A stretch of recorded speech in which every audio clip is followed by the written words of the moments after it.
Hi, this is Sean Carney, the President and CEO of 40 Days for Life. Welcome back to the vlog. I wanted to report that we opened up applications to lead a fall 40 Days for Life campaign. The fall campaign will be from September the 23rd through November the 1st. And we opened up applications on June the 1st, and they have just been pouring in, thankfully, in the midst of a bad time. In the United States of America right now, where we have the coronavirus pandemic, which by the way is still going on, and also the horrific murder of George Floyd, who is actually from Houston where I live. And so we're seeing beautiful ways that we can use our freedom of speech in the streets, and we're seeing the worst ways as well. And so we're really seeing the best and worst of America right now. And in the midst of that, we have seen applications to lead a fall 40 Days for Life campaign really skyrocket compared to where we usually are during this time. So we're going to be sending out a lot of resources over the coming weeks. The application period will end on June the 25th. And so if you have not applied and you want to lead, go to 40daysforlife.com/apply and lead your campaign, fill out all the information. But now is the time where most people who are on the fence are unsure of if they're going to lead. They have an appropriate response, and that is fear. Fear keeps people from leading a campaign. In our recent podcast, we list the 5 good reasons not to lead a 40 Days for Life campaign. But fear is not one of those reasons. That's normal. I had it. You will have it. And every 40 Days for Life leader who's seen their local abortion facility close will have it. And there's not a better person to address this than perhaps the most unlikely 40 Days for Life campaign local leader ever. And that is former Planned Parenthood manager Sue Thayer, who now is a wonderful part of our leadership team. And you will have access to Sue as a leader. You have access to a former Planned Parenthood manager as a local leader. You will have Sue's phone number and her email address. And I wanted Sue to share, it's one of my favorite testimonials since ever being part of the pro-life movement, is Sue sharing the story of her going from a Planned Parenthood manager to leading a 40 Days for Life campaign, and some of the basic things she had to overcome in order to do that and lead a campaign in front of her former workplace. Sue? Thanks, Sean. Well, I guess if you're watching this film that you are pondering the possibility of leading a 40 Days for Life vigil, and that's something that I want to talk to you about. I know how it is to kind of get that nudge down in here somewhere, that tug on your heart, that God is telling you to do something, and maybe in your own flesh, your own mind, you're thinking, I don't really want to do that. So I wanted to share a little bit about my story. You may know that I was a longtime manager for Planned Parenthood, ended up getting out when they started doing webcam abortion. And for me, when I got out of there, I thought, that's the end. I'm out of the controversy. But 2 years later, I knew that it wasn't right. God was still working on my heart, and He was calling me to do something about it. And I was so conflicted that I wouldn't even drive down Erie Street where the Planned Parenthood was, because I knew they were killing babies in there, and I had not said a word. So finally, I decided that I was going to go to the 40 Days for Life website, and this was the fall of 2011, and as I remember, it was close to the last day to sign up for the vigil, and kind of had this out-of-body experience where I just signed up online and hit submit, and then I thought, oh boy, this is going to be a lot of work. And I had some anxiety about it. Here in Storm Lake, no one really knew that Planned Parenthood did abortions, so we started having a meeting every week leading up to the kickoff of the vigil. And a few people would show up, and I'd share the story of webcam abortion. And by the time we got to the night before, the start of the rally, we had a little kickoff rally, and 75 people showed up, and it was really a miracle to see. And I thought, maybe this is going to work. But I had been dragging my feet and thinking, well, I'll kind of get these people started, and then they can be the ones that lead the vigil. So the night of the rally, it was looking pretty good and people were signing up. I had a clipboard with the hours and my kids were all there and we were having a great time. But I was still hoping that I could kind of be behind the scenes and not really be involved.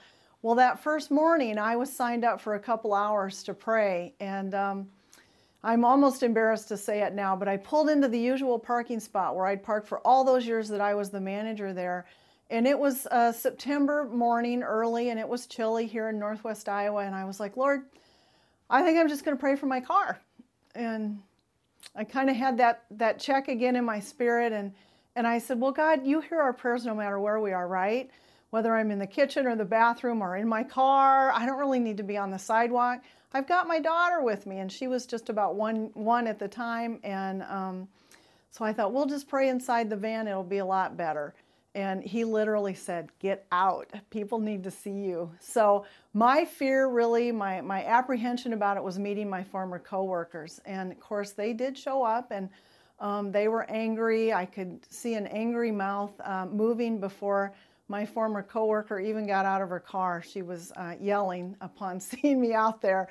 But I spent 40 days there. I was there almost every day, and I can't even tell you what a blessing that was for me in my personal life, in my spiritual life. We spent so much time there, and it's that one-on-one time with God that is just so amazing and so intimate with the Lord.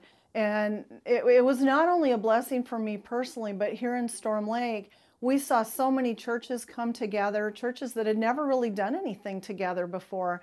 And by the end of the 40 days, everybody was praying together as one group. We would gather on Sunday afternoons there, and people from many different churches would come, and we'd pray together and just worship. And it was such a blessing for the community of Storm Lake. And out of that 40 Days for Life ministry came a wonderful pregnancy center that's still going strong here in Storm Lake today.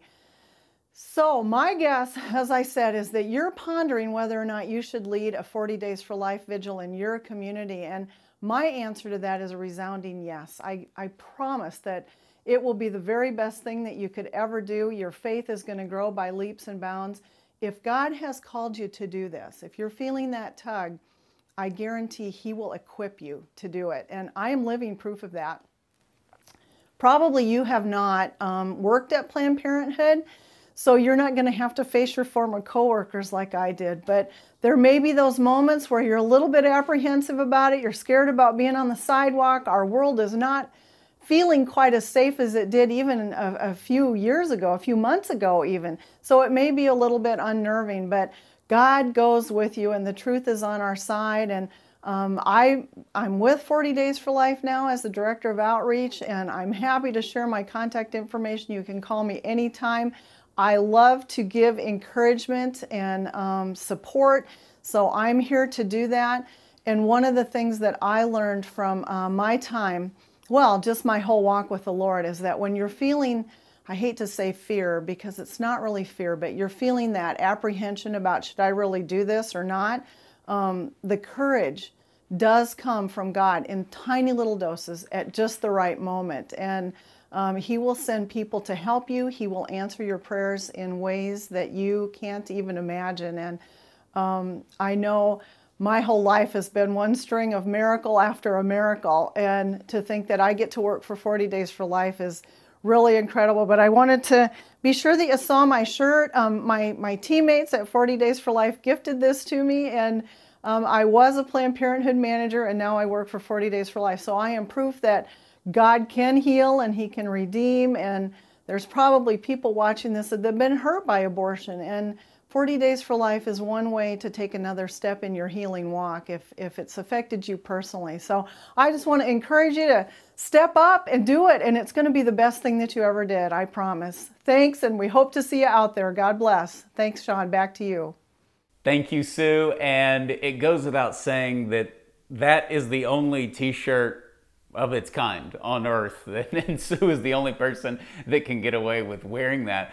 Sue would go around for years after her abortion facility closed and share her testimonial, and I would see news clips, or I would see you know, her share her story, and I knew her. We were friends by that point, and she would always say, people think I work for 40 Days for Life, but I'm not. I'm just their biggest cheerleader. And she would say that everywhere she went. And I remember a couple of years ago, we needed to add a team member to help our leaders in this new role. And I was driving in the middle of nowhere in Texas, and I just thought, why in the world have I not hired Sue Thayer? So great member of our team, powerful witness. And again, if you decide to apply to lead a 40 Days for Life campaign, you'll have full access to Sue and to all of our team. But she's one of the tremendous resources and weapons at ending abortion where you live. So pray, discern, and lead a 40 Days for Life campaign if you feel God is calling you